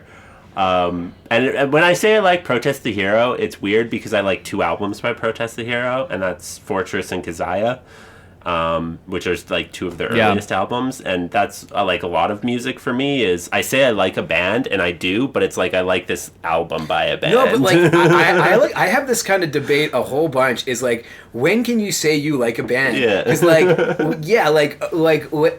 what did you do? And like, I consider myself a huge Distillers fan because I love 2 of their albums, but they only have 3. Yeah. So it's like, I like most of their stuff. But then you've got like Helloween, which is like a metal band. I like 2 of their albums, and they have like 30 albums. I don't know, 16 albums, whatever. So do I like that band? I don't really like anything else I've ever heard by them, but I really like 2 of their albums. But out of all of their music, that's like a small fraction. So am I a fan? I don't know. You know? Yeah. It's a problem when bands release so much material, you know. I that's why I also kind of like the idea of releasing short albums, is just so that there is less of it out there for people not to like. Yeah. That's fair, yeah. You know, it's like, especially when I was in high school and I was going through the whole metal thing, is I would like one song by a band, and I'd be like, I like this band. I'm a Killswitch Engage fan. Well, because you had to add it to your Nexopia list of all the bands you like. Exactly. Bands I like. Yeah. Children of Bodom. You know. Sepultura, you know, and you had to list them all, and the more you had, the cooler you looked. So you would scour Kazaa or LimeWire or Napster and just like find like 3 songs from each of the bands and like do your homework, and then you're like, okay, I like the band. Yeah, I like the band. Yeah. I can add it to my list, and then people will think I'm cool. Yeah. And then you had the bands that you disliked, and it was mandatory to put Nickelback in the dislike list. That was the first one. You know? Yeah. I was one of those people. I was like, Nickelback. Will likes Nickelback, actually. I love them. You love them. You love Nickelback. You've seen them live too, right? Like twice, 2 or 3 times. In fact, I think I'm going to be... I was invited to their wedding once. I was invited to Chad Kroger's and Avril Lavigne's wedding. Cool. I was like the only Canadian fan they invited. The thing is, like, it's super trendy. It's like, it's so trendy to hate Nickelback that it's like become hipster to like Nickelback. But I'm never going to cover a Nickelback song. I couldn't see myself ever... Like, I will cover... whatever, Britney Spears, Christina Aguilera, but not Nickelback. Yeah. Like, I don't hate Nickelback just because they are Nickelback. I don't like Nickelback is because I worked at a retail store in the early, or I guess it was late 2000s, when I was like 18, so like 2008 or whatever. So they were like kind of really big then, and like they got so much airplay on CJ. Oh, yeah. That it was just like, 8 hours and you would hear like 8 Nickelback songs. I'm like, fuck these guys. The exact same thing happened to me. Yeah, per se, they weren't like ever a bad band. I never really did like them, but I don't think I would hate them if it wasn't for the exact same. I worked the night shift at my welding shop back then, and same thing. Our reception. The only stations that back then would be able to come through all the steel and stuff in my shop was either CJ92 or Virgin Radio, and so I had those two choices to listen to, and so I choose CJ usually, and yeah, you would just hear Nickelback every hour, twice an hour, sometimes the same fucking song, and you just it was that and that stupid fucking Finger 11 song, I'm not paralyzed, but I seem to be struck by you. They play that shit all the time, and it's just Yeah. CJ92 is a mystery to me. It seems like it's stuck in the year 2005. Yeah. For some reason, they're still playing Treble Charger and 3 Days Grace and music that is very specific to 2004, 2002, that era. Yeah. And they just haven't gotten the memo that it's the year 2020. Yeah. Yeah. Yeah. No. I honestly probably the first time I heard Rockstar or whatever by Nickelback, I thought it was catchy and I liked it, but then you hear it 40 million times and it just destroys any song. Yeah. I remember one time I was working night shift and the CJ had just been playing Nickelback all night, and then it came on again, and I remember just staring at my stereo as this Nickelback song was playing and seriously contemplating smashing my stereo. I was looking right, I was I think I'm just gonna go smash it with my hammer right now. I was about to go do it. It's no, that's stupid. Don't do it. I looked at it for a good minute as it played this Nickelback song in my face and just really fantasized about just I'm gonna do it. I'm gonna go smash my stereo. It was a $300 one of those those really good quality durable stereos. So it would have been, but I was seriously contemplating it. Yeah. I was fuck this. I had a similar sort of experience with Diamonds by Rihanna when I worked at Murdoch. Do you guys remember that store, the band t-shirt store that was in South Center Mall? You worked there, Will? Yeah. I worked there for 6 months or so, or 7 months or so. I think you came into the store once. We have a mutual friend, our friend Whitney worked there for a long time, years and years. So yeah, I don't know. I don't think I knew a Whitney there. I knew a Heidi, and I can't remember anybody else's names. I think there was Amanda there as well. But I worked there, and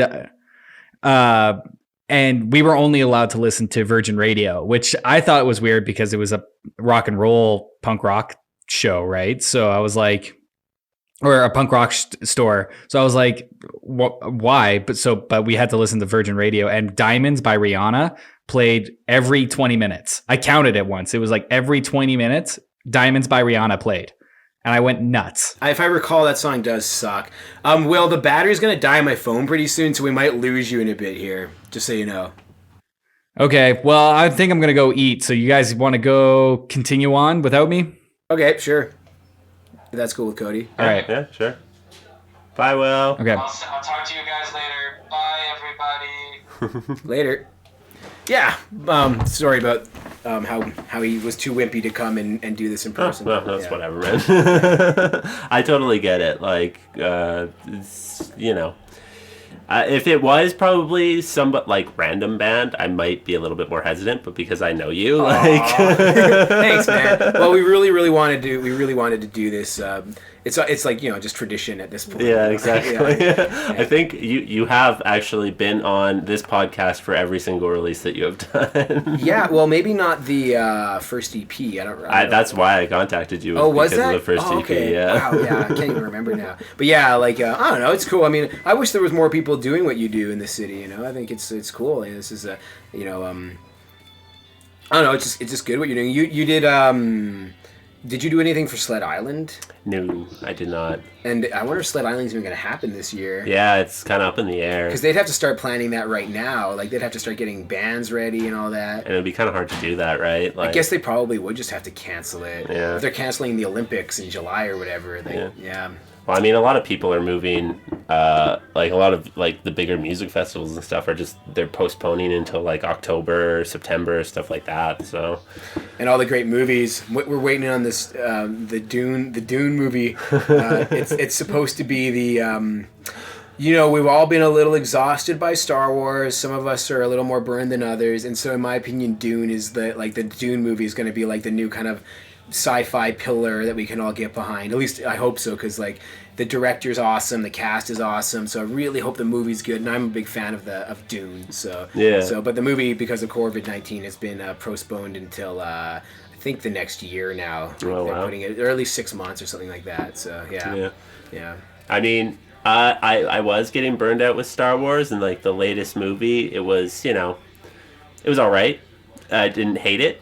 It was actually pretty good. I enjoyed it. But then I watched The Mandalorian, and I was like, okay, this is like everything that I want Star Wars to be.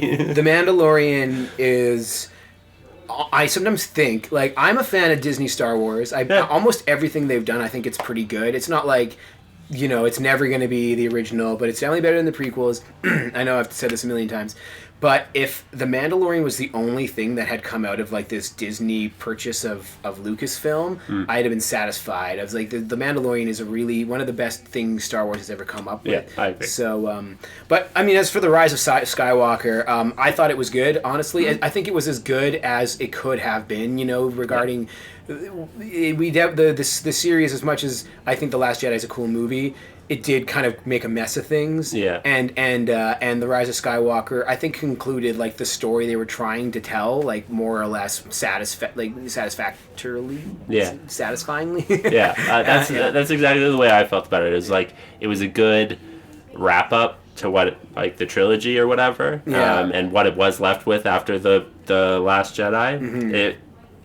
It was a good wrap up. I left like satisfied at least. Yeah, the only thing that I really like off the top of my head would change is they should have like built up to revealing the Emperor was coming back, like in The Last Jedi. They should have had something like at the end, like that made that the cliffhanger of The Last Jedi, like have Palpatine's alive or whatever, and then instead of just throwing him in your face at the beginning of the last movie, like it's just like that was a little bit like it's just like sudden. It seemed like a very obvious Hail Mary of like the studio to be like, oh man, people are mad at us. Okay, let's bring back Palpatine. Something crazy, and we won't even really explain why, which is not something I really am bothered by. I don't really like people are like, oh, they didn't explain how Palpatine survived or how he came back to life, and I'm like, yeah, but what would they say? They could say whatever. Oh, the mystical blah blah blah. Like, there's so many bullshit things they could have said. Like, who cares? Exactly. Something happened.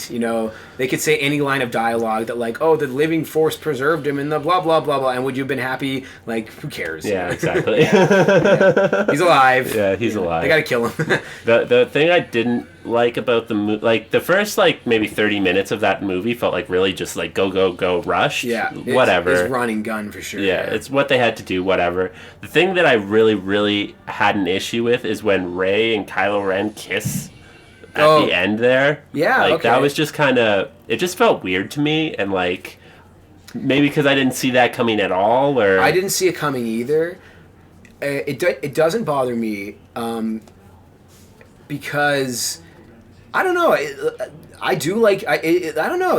For some reason I just kind of liked it. It worked for me. Maybe it was like the music that was playing at the time or whatever. But I was like I was so into their story. Like I really did get into the Kylo Ren Rey like conflict through the three movies that for some reason that just felt appropriate. I'm not sure why. But I guess you could make a lot of arguments as to why it's not appropriate. It just felt kind of like I don't know, like a trope or kind of campy at the time.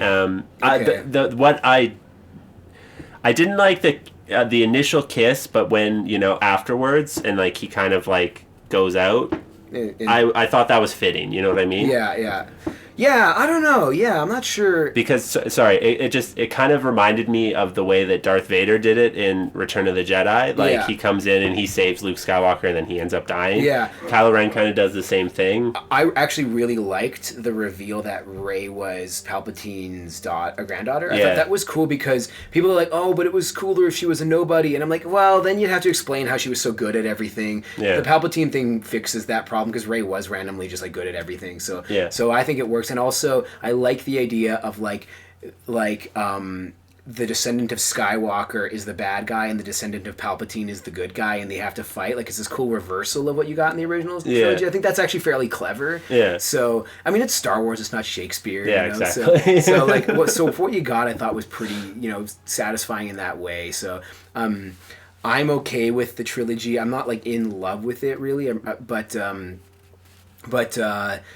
don't think there was any way they could have ever made anything that was going to be like good enough, especially to satisfy everybody. Yeah. Like to keep the old fans satisfied and also to try and like capture those new fans. Yeah.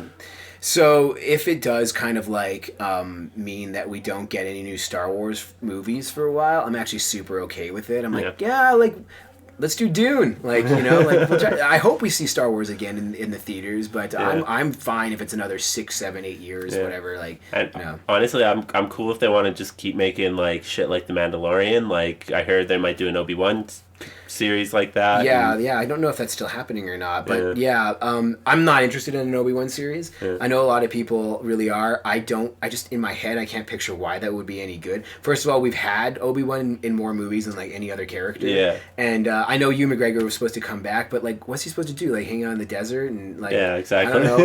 Like, first of all, I'm sick of seeing Tatooine. Like, it's cool. I actually lived in Tatooine. Like, as a kid, I moved to Tunisia and Libya, so I've got to see like all that setting. So, but like, I'm just like tired of them going to that planet in the lore. So I'm not super interested in like seeing Obi-Wan just like fuck around on Tatooine and I don't know, like fight sand people. Yeah, like, I mean, if they do it well, then sure. But I would rather see. The Mandalorian's great because it's a new character doing new shit. Like that's kind of that's what I'm about. Like. Yeah. Have you seen any? Did you ever watch the Clone Wars TV show? No. I maybe watched a couple episodes. Oh, okay. But... Yeah, it's good. Yeah, it's not like amazing, but it is pretty good. Yeah. The character Ahsoka is cool, but they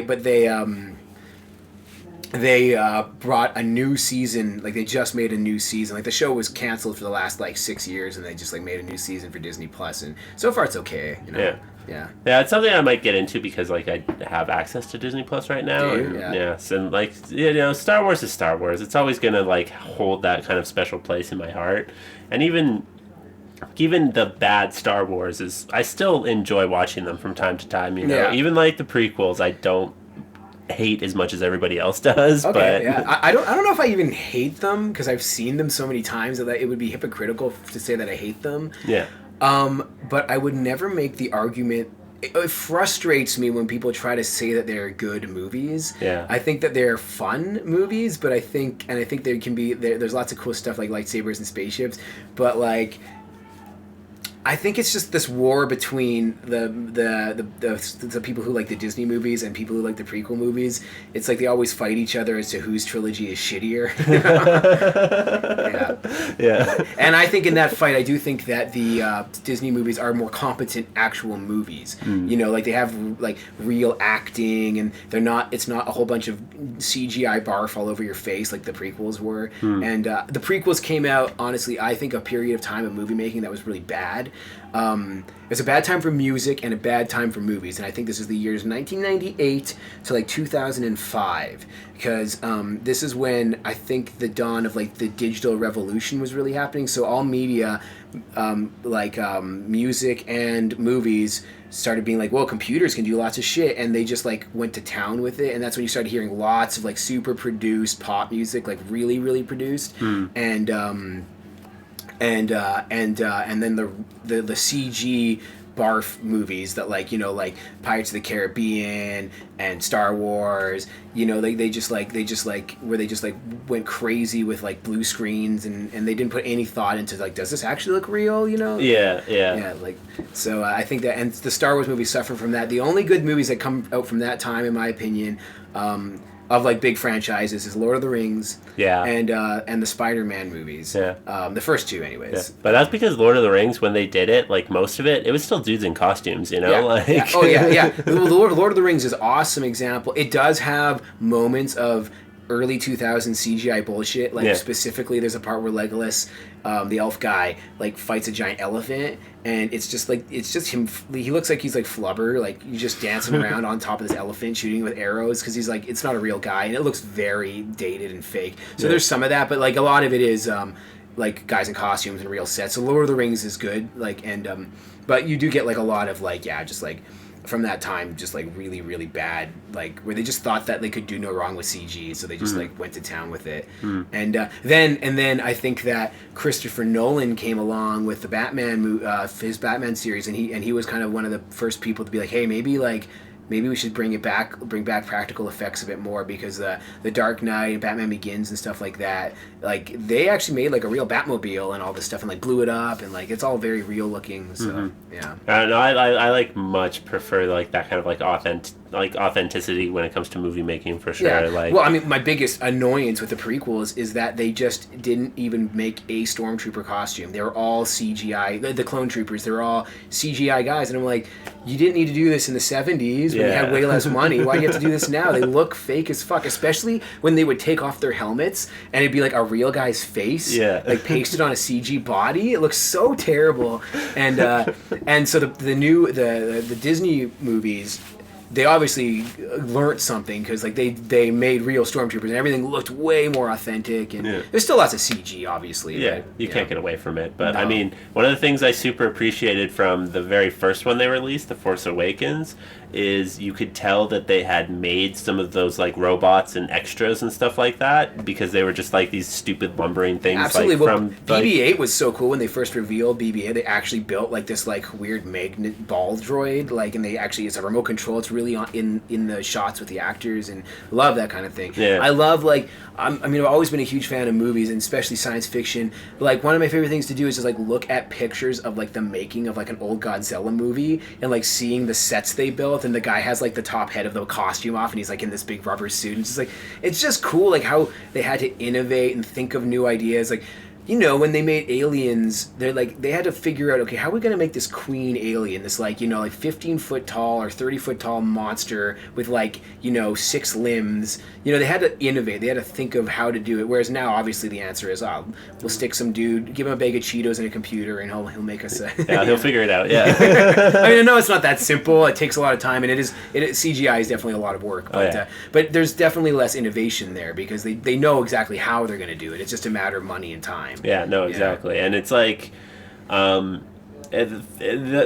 the argument that things were actually scarier back then, because like now, Alien's a perfect example. Like in the old Alien movies, you barely saw the alien. You know, you saw a head here, or just like a snippet there, and like when you saw the full alien in like, I think it was Covenant or something like that, where they give you like just the full body shot of the alien, you're like, that's not as scary as the old ones, you know? Yeah, absolutely. Well, Jaws is a great example.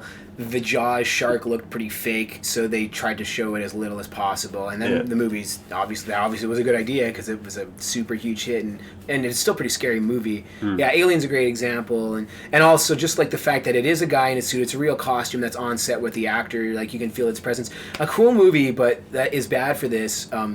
That is bad about this is A Quiet Place. Okay. Have you seen A Quiet Place? No, but I know of it. Yeah. Monsters attacking people. Yeah. Horror movie. The monsters are CG though, and you just can tell, like when they're on screen with the actual actors, like it's just not going to be as scary, because I just know that you can just sense that the actor is not looking at anything when they filmed it. It's looking at a ping pong ball, or a guy like wearing like a weird jumpsuit or something like that. It's not looking at this horrifying monster. So the movie's really good. I actually recommend checking it out. It's a pretty cool movie. But like, yeah, you do get these CGI monsters, and it is missing something when you watch this old movie called Pumpkinhead. It's a horror movie, and Pumpkinhead is this big animatronic monster, and it like picks up the actors and bites them and all kinds of crazy shit. And it looks scary, because it really looks like it's there, you know. So, yeah. It's like the same with the Jurassic Park movies too. You know, like when they came out with the original Jurassic Park movies, they built these giant fucking dinosaurs that were animatronic and shit. And you can tell like that. I don't know. It's just the way that the actors react to them, you know? Yeah. It's different. You know what's kind of cool, actually, is for The Mandalorian, they made up a new technique. Instead of green screening everything, like... So apparently most of The Mandalorian, a lot of it takes place outside on these planets and stuff, but none of it was actually filmed outside. It was filmed all in studios, but instead of using a green screen for the backgrounds, they developed this really, really... this new, advanced, super expensive thing called... I can't remember, but basically it's a giant LED screen, Okay. like a giant screen that's just behind the actor that's just displaying the environment. Like so the actor okay. the actor can actually like instead of looking at a blue screen, they actually are looking at like a landscape and stuff like that. They are still in a studio, but at least they have something to kind of reference to and act off of. What's really cool is in the movie Solo. That when they're in the cockpit of the Millennium Falcon and looking at the window and it's like going light speed, that light speed they're actually the actors are actually looking at that. That's not added in later. They're actually in the cockpit is sitting in front of a giant screen. Okay. That is like you can see pictures of the making of it where they're actually looking at the stars like flying past like the cockpit and stuff like that. Like the actors are actually there. Like like they probably feel like they're in the moment a lot more instead of just like them sitting in front of like a blue screen and like these guys like kind of rocking the cockpit underneath or whatever. And somebody being like, okay, this is what you're kind of seeing. Yeah. So react to that. Yeah. And so you get a better performance out of them, and So that's what I did appreciate about the Disney, the new Disney movies is that they would kind of do stuff like that. They were thinking about that, and what's also kind of cool is even though Disney's a big evil corporation, they have the money to be not evil sometimes. Because like when they filmed The Last Jedi on the planet where Luke is. It was like filmed. It's some island somewhere. I can't remember exactly where. I think it's like around New Zealand or something, but I could be wrong. But anyways, on the island there was this species of puffins that lived there, and they didn't want to disturb their habitat. So instead of like kicking them out of the chutes, because they were just everywhere on the island, they invented the porgs, which they superimposed over top of the puffins so that they didn't have to like disturb their habitat. So because Disney had enough money to do something like that, they actually could be like respectful of the environment, which is kind of cool. Yeah, no, totally. I've heard that before, but yeah. I mean, and we should just be happy. We got new Star Wars content. If you are a fan of Star Wars and like.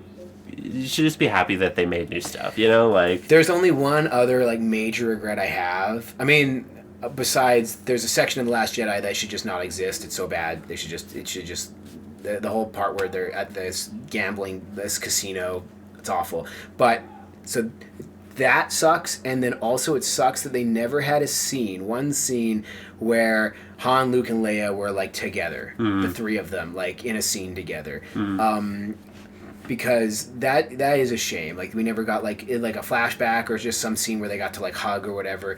And it's frustrating because they even managed to get Harrison Ford to come back in The Rise of Skywalker for a scene. So I felt like they could have worked some studio magic and done a thing with the three of them. But obviously Carrie Fisher had already long passed away, so like they couldn't really do a ton of stuff. But. It was cool that each of them made an appearance in The Rise of Skywalker. That's true. Yeah, all three of them did make an appearance. Yeah, even though like.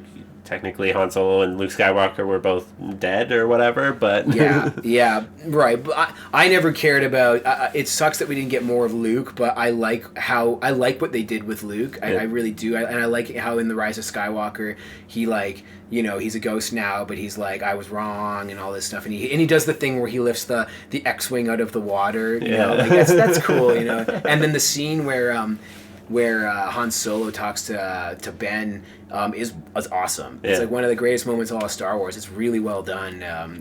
Every time I've seen I saw the movie 4 times in theaters, and that's a lot for me. I usually see every Star Wars movie 3 times. I've never ever seen one 4 times before, but it worked out that way. It's not even like one of my favorite ones, but it just kind of happened. So yeah. I mean, I will say the point in the movie where all the resistance shows up at the end for that like final starfight, and it's just like one ship shows up and then all the ships kind of just like fill the space to fight off all those Star Destroyers. I got goosebumps during that. I was like, this is so cool right now. Like, I thought seeing Ian McDiarmid play the Emperor was great. I thought he did a great job. I actually really hate his performance in the prequel movies, or at least in Revenge of the Sith.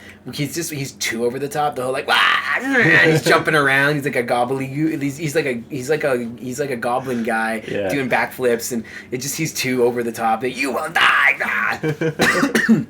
But when you first saw him in Return of the Jedi, he has this really subdued, creepy, oh, I'm afraid the deflector shield. He's just like so kind of, just kind of creepy, and he kind of did that again in the Rise of Skywalker, I thought, which I appreciated. So I thought it was cool seeing him back. Kind of wish there was more of him in the movie. He wasn't in it a ton, but oh well. He was the final boss. Yeah. So yeah, it was kind of neat the way it all. Like I said, they just did a good job like tying it all together and finishing off that trilogy. Yeah, I think so.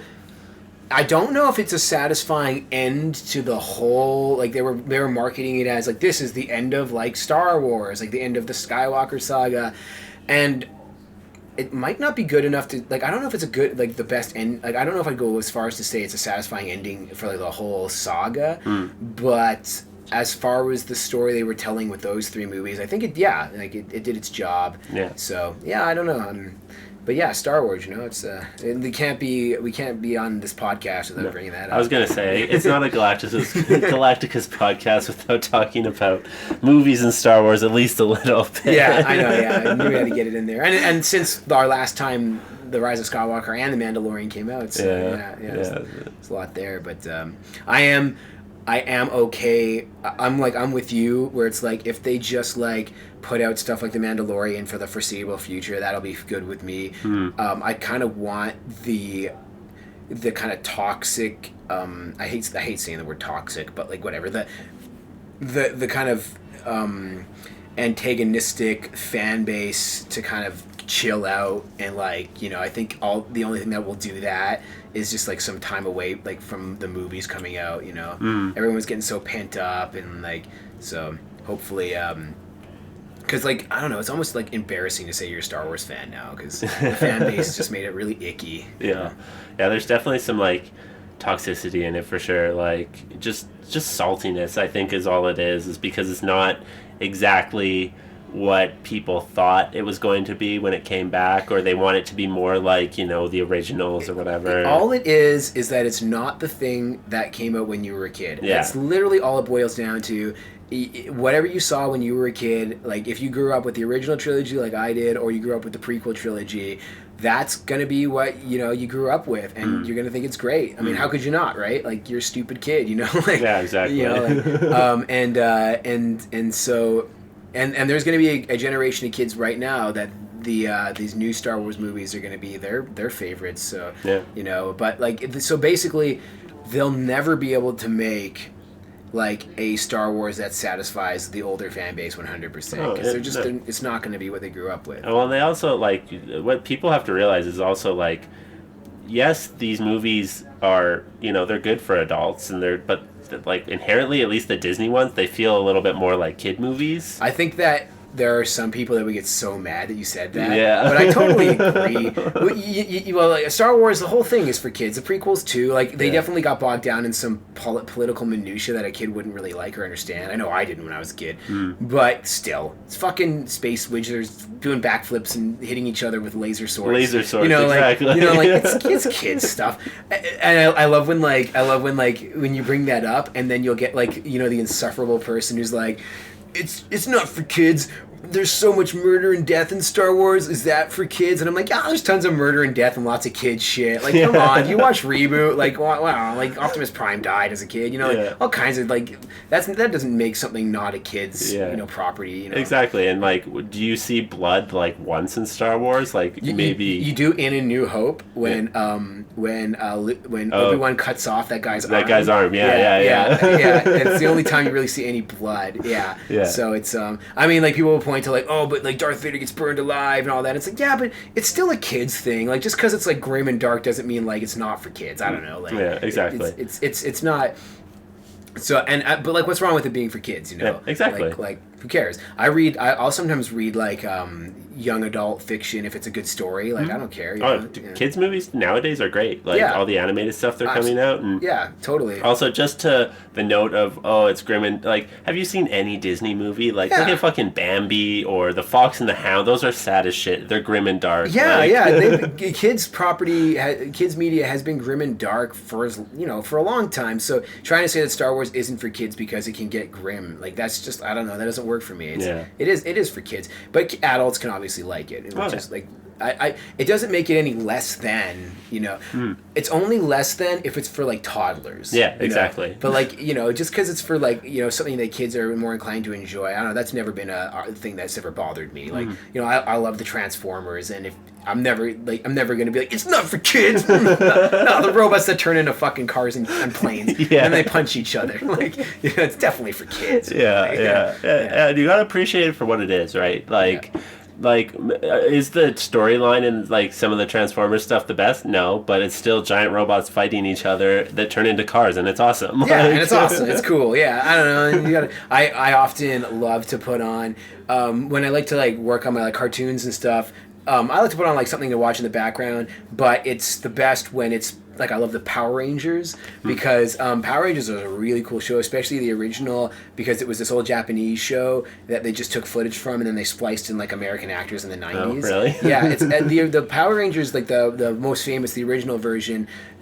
All the footage of them like in their costumes fighting monsters and being in robots and shit, that's all from a show called Super Sentai from the 80s or whatever, or even 70s. Some of it, and then they just like spliced in all the scenes where they're not wearing their costumes, like with like 90s kids, and that's how that worked. Yeah. And but like did you ever watch Power Rangers as a kid? Oh yeah, the original Power Rangers was awesome. Yeah, it's so cool. Yeah, and watching it now as an adult, it's like, it's for like 5-year-olds, but like, man, they're like doing really, really good kung fu. Like some of the choreography is really good, and then they make these amazing costumes that they fight in, and it's like, there's a lot to like about it. So I love putting that on the background and just like, I'll be working away on my computer, but it's cool to glance over and watch like, them beating up a big monster or whatever, and it's just like.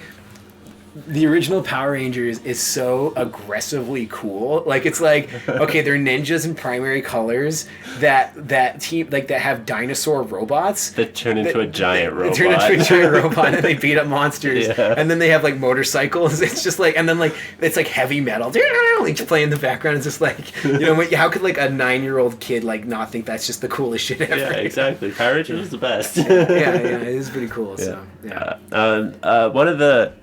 One of my favorite shows that I've watched, probably over the past, like, other than The Mandalorian, but over the past, like, few years, is I just watched Avatar, The Last Airbender. Oh, really? Yeah. Yeah, so I was seeing this girl, like, last year, and I'd never watched Avatar: The Last Airbender. Yeah. It looked to me like it came out when I was too old, like like I was like an adult or whatever, or I like a teenager, and it looked like Caillou, like flying around. So I was like, this doesn't look that cool. But then last year I was seeing this girl who was really into it, so I was like, sure, I want to have something to talk to her about. So I watched all of it just like last year or whatever, or maybe over a little while ago.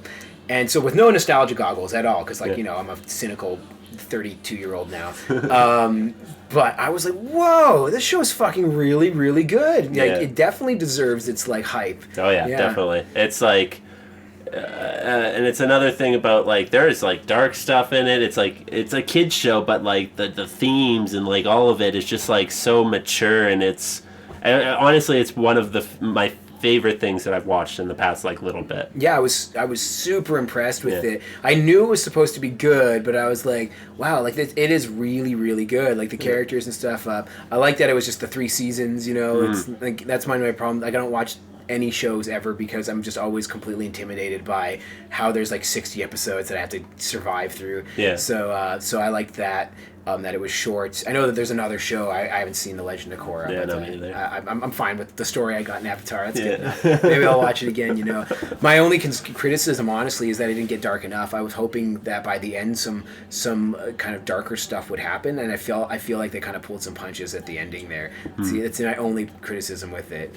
I don't know if it was like a 90s thing, but like, I mean, like Reboot and Beast Wars certainly had no it was never afraid to kill characters and all kinds of stuff. So I don't understand why, but maybe it was like in the early 2000s when Avatar was coming out, they were like, oh, we gotta, I don't know, be safer about it. Like, I think it's fine, like kids shows can go dark, but I think inevitably they have to have that happy ending, you know what I mean? Yeah. Actually, Reboot ended on a dark cliffhanger. Did it? Yeah. I don't remember the finale of Yeah, Reboot. But. yeah, it's actually quite aggravating for the fan base because the ending is Megabyte wins and he's like, "I have you now," and then the episode ends. And they were intending to make like a follow up and they never ever did. Oh. So that's how it ends. Yeah, yeah. So like, I mean, they were probably intending to have a happy ending, but then they lost their funding and then that was the end of it. So yeah, That was a great show though. I love that show. oh, Reboot is one of the. It's a point of pride. I think it's made in Canada, and it was the first completely computer animated television show.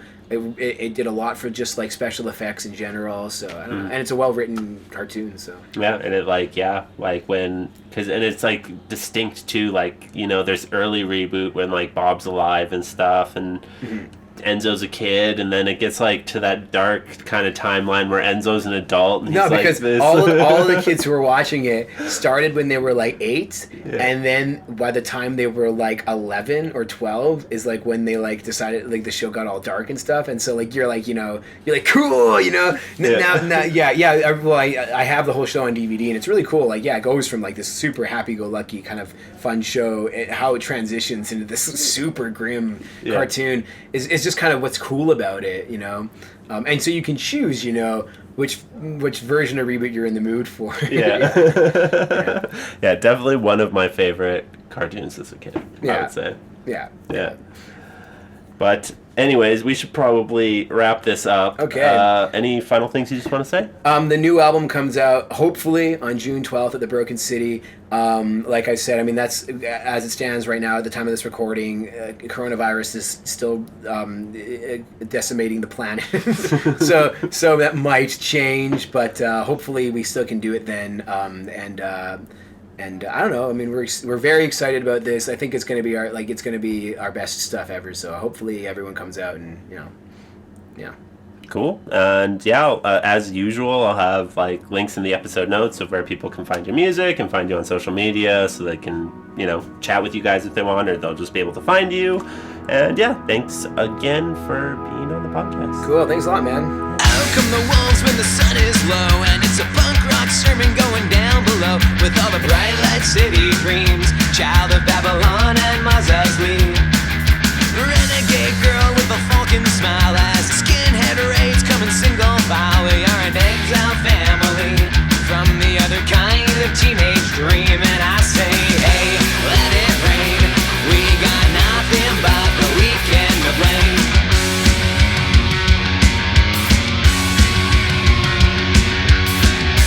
Let it rain. We got nothing but the weekend, and don't say maybe.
If you like this episode of Groove Talk, why not leave a review? You can find us on iTunes, Stitcher, Google Play, or pretty much anywhere that you listen to podcasts. Help us break through those evil algorithms and reach the most amount of glorious listeners that we possibly can. For up-to-date information on the show, you can follow us on Facebook, Twitter, and Instagram. And you can find us at Froggy Style Productions. For more ways to support the show, visit fsproductions.ca.